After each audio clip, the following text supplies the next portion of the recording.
CBN Meio Ambiente e Sustentabilidade, com Marco Bravo.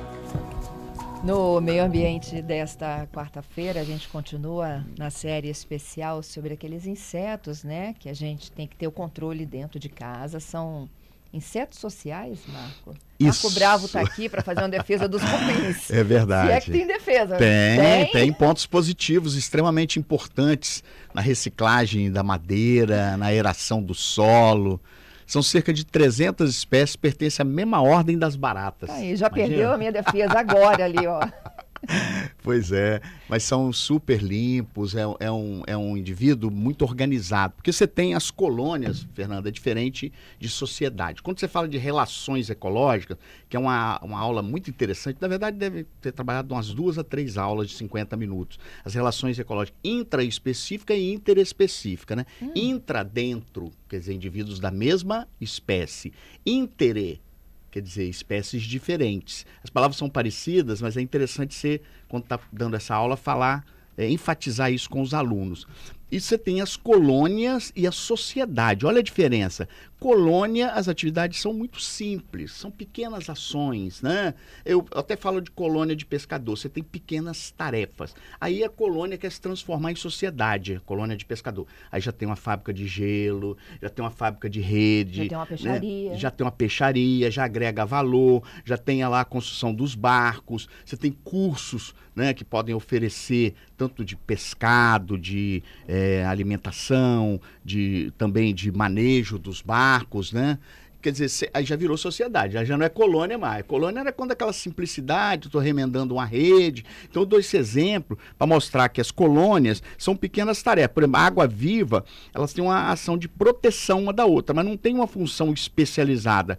Já uma abelha, não. A abelha é especializado, tem função determinada, cada um sabe o que faz, são super organizadas, aí eu já chamo de sociedade, porque já tem uma organização. Inclusive, a gente deveria muito aprender com esses insetos sociais. Aí eu já falei de abelha, falei de formiga e hoje nós vamos falar dos cupins. Os cupins são cerca de 300 espécies. Por isso que eu falo, a classe insecta, Fernanda, ela representa cerca de 95% das espécies do planeta. Dentro do reino animal, né, nós temos, né, o filo Artrópoda e a classe insecta, assim como classe crustácea, aracnida, né, diplóptera, quilóptera, você tem as classes. A classe insecta é a maior, só de cupim são 300 espécies, cerca, né? Pode passar um pouco, às vezes identifica uma nova espécie, e tem uma organização. Você tem os reprodutores, você tem a rainha, que é fértil. Assim você como tem as abelhas também a tem mesma rainha? coisa. Você tem umas operárias que trabalham 24 horas, Fernanda. É o tempo todo trabalhando. De madrugada, à noite, de manhã. São super organizados. Um cupinzeiro, você fala, mas peraí, o cupinzeiro lá no pasto, será que a água não... Eles têm toda uma dinâmica, uma organização para evitar a umidade. Então você tem o cupim, que ele é urbano, ele se adaptou ao meio urbano, na verdade o meio urbano invadiu a área natural do cupim, e ele invade as nossas casas, principalmente quem tem quintal, não deixar madeira úmida, locais acúmulos de madeira, isso estimula a proliferação do cupim, que depois entra dentro da sua casa. Eles chegam voando, Marco? Chegam voando. Tá? E tem uma época do ano que você fala assim, né? Fecha as janelas que o cupim está chegando. Essa época é a época da reprodução. É a época da reprodução do cupim, ele tem um voo nupcial também, como as abelhas. Ele está ali reproduzindo, a fêmea vive muitos anos. Aliás, depois nós vamos fazer essa pesquisa, essa enquete. Quantos anos vive uma rainha de cupim, Adalberto? Vamos dar uma olhada nisso aí, né? Quer dizer, vive. Você sabe a resposta? Sei a resposta. Vamos deixar para o nosso ouvinte. E agora, quem está assistindo a gente também no YouTube, de repente a gente vai responder no próximo programa. É uma enquetezinha interessante, né? Quantos anos vive a rainha? Olha que bacana. Então, ó, qual a função ecológica?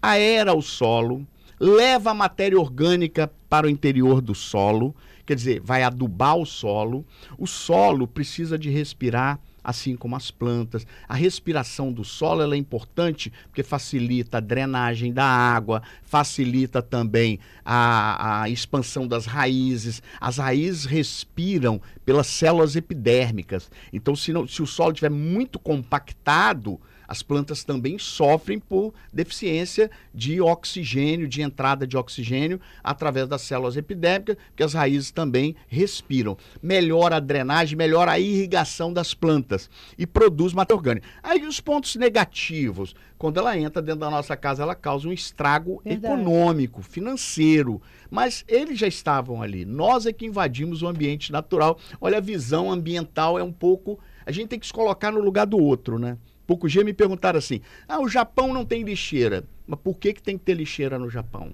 Por que tem que ter lixeira em Vitória? Muita lixeira, sinal que a população não está preparada para ser responsável pelo seu lixo que produz. Então a gente tem que sempre se colocar no lugar do outro e inverter a pergunta. Isso melhora o nosso senso crítico. Por isso que eu falo, direita e esquerda, leia os dois, acompanhe os dois para você desenvolver seu senso crítico. Então os cupins, eles têm essa importância ecológica, mas causam dano. Peraí, mas como que eu vou combater o cupim? Você tem os inimigos naturais. Aves, tem formigas que combatem, tem fungos que combatem o cupim. E através de uso de inseticida. Hoje você tem inseticida inteligente que não vai contaminar, que não vai, de certa forma, matar outros insetos. Ele é muito específico, ele é colocado num ponto específico. A gente faz o uso químico inteligente, formando barreiras, por exemplo, num hospital, num grande prédio. Se você identificar, o ideal é eliminar a rainha. Se eliminando a rainha, todo aquele cupinzeiro ele vai acabar, não é? Vamos para o repórter CBN. Eu deixo aqui já reforçando o número nosso, 992994297, ou pelo YouTube a Gazeta ES. Como eliminar os cupins. A gente volta já para finalizar essa participação do Marco.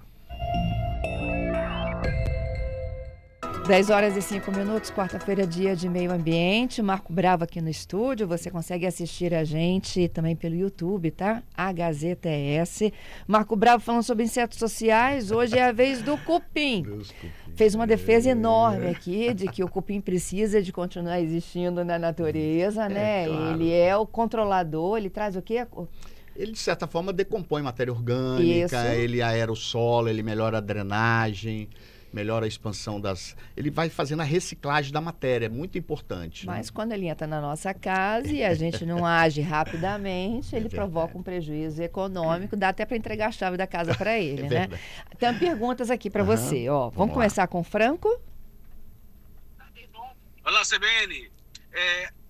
Quando está prestes de chover, ele fica aquele revoado de inseto perto da lâmpada. Aí depois depois ela cai. Aquilo é o cupim? Geralmente sim, né? O cupim é atraído pela luminosidade. Inclusive existem lâmpadas especiais para atraírem mosquitos, funcionam como isca e acaba eliminando o cupim. Então é bom fechar a janela. Ele está durante o voo nupcial, período reprodutivo. Os machos procurando as rainhas, são várias rainhas, porque são vários cupinzeiros da região, ou cupins que estão dentro de casa, mas naquele período é o período reprodutivo. Então o ideal é fechar a janela para evitar que o cupim entre dentro da sua casa. Além dele causar um desconforto, ele pode instalar e ficar ali para sempre, né? Na sua casa você tem que, como a Fernanda falou, entregar a chave, né? Mas hoje nós temos, de certa forma, a ação química inteligente, formando barreiras, impedindo, eliminando o cupim logo no início, você vai evitar um dano maior. A pergunta aqui do Majeski se é verdade que cupim come alvenaria. Ele disse que certa vez ele viu uma matéria que mostrava uma destruição de uma casa de alvenaria por cupins. Isso de fato acontece? Eles corroem paredes? Primeiro, um grande abraço, Sérgio Majeski, um professor fantástico de geografia, né? Tem os cupins que eles acabam degradando a parte de madeira da casa, vai desestruturando e, de certa forma, se a construção não tiver uma solidez, ele acaba rompendo mesmo uma parte do reboco. Ele acaba, principalmente quando tem umidade, Sérgio. Acho que a umidade ela tem que ser eliminada da casa, porque ela estimula o apodrecimento da madeira, das portas, janelas e também da parede, principalmente na parte mais baixa. Isso facilita a vida do cupim. Ó, o testemunho de uma ouvinte aqui, a Síria. A pergunta, inclusive, dela é se existe alguma relação, pela Grande Vitória, ter uma grande concentração aí de pessoas que vivem esse dilema no dia a dia, né? E ela diz o seguinte, olha, conheço muitas pessoas que enfrentam isso no dia a dia, né? Deterioração de algum tipo de mobiliário por causa da presença do cupim. Ela diz que desde minha infância eu vejo isso sendo afetado dentro da minha casa. Inúmeros móveis perdidos. Ela pergunta se há alguma implicação com questão climática, geográfica, aqui na Grande Vitória. Na casa da mãe dela, o cupim já comeu janela. O imóvel foi construído nos anos 80. E ela diz que quem tem pet em casa não pode se valer de muitos produtos. É verdade, é verdade. Então tem que ter, hoje você tem produtos mais inteligentes e ecologicamente mais aceitáveis, então, mas tem que ter muito cuidado, porque um inseticida, ele elimina o inseto, mas elimina também outros insetos, abelhas, que são insetos do bem, libélulas, e pode fazer mal ao pet, então tem que ter cuidado. Agora, aqui, que região é essa? Nós temos uma região aqui com manguezal e com restinga. Os cupinzeiros já estavam aqui. Nós invadimos, né, ampliamos a questão imobiliária na área natural do cupim. E isso gerou um descontrole, um desequilíbrio ambiental. Gerando desequilíbrio ambiental, cadê o predador do cupim? Sapos, tamanduá, aves, formigas, algumas espécies de formigas. Quer dizer, se você, de certa forma, quebra o equilíbrio da cadeia alimentar, os mais adaptados vão se dar bem e os outros tendem a desaparecer. Então é isso que vem acontecendo. Nós vamos ter que conviver com isso, não é, Fernanda? Pergunta do Leonardo. Fala um pouquinho sobre a zona rural. A zona rural? Áreas de pastagem degradadas, como se explica a formação daqueles montes de terra, né? Conhecido popularmente como murunduns. É murundu, cupinzeiro, né, também.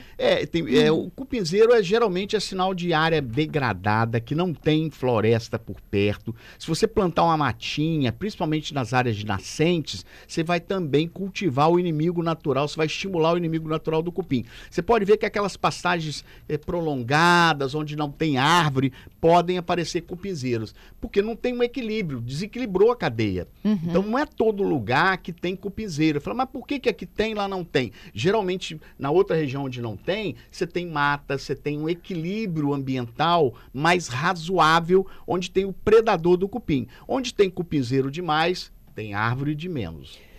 Soluções rápidas aqui para os nossos ouvintes. Começou a ver aquele pozinho saindo do armário. Isso. É cupim. É cupim. É cupim ou broca? Não, Pode ser broca também, tá? Geralmente aquele pozinho é mais broca do que cupim. Pozinho redondinho, aquelas bolinhas redondinhas da madeira, é broca. Mas tem cupim também. O ideal é identificar logo no início, para essas revoadas, fechar janelas. Identificou o cupim dentro de casa... Fim de tarde, por volta de 4h30, 5 horas, isso, começa. Fecha a janela. Fecha vai escurecer, janela, tá. né? Você pode botar isca, você pode dedetizar a sua casa. O que é isca?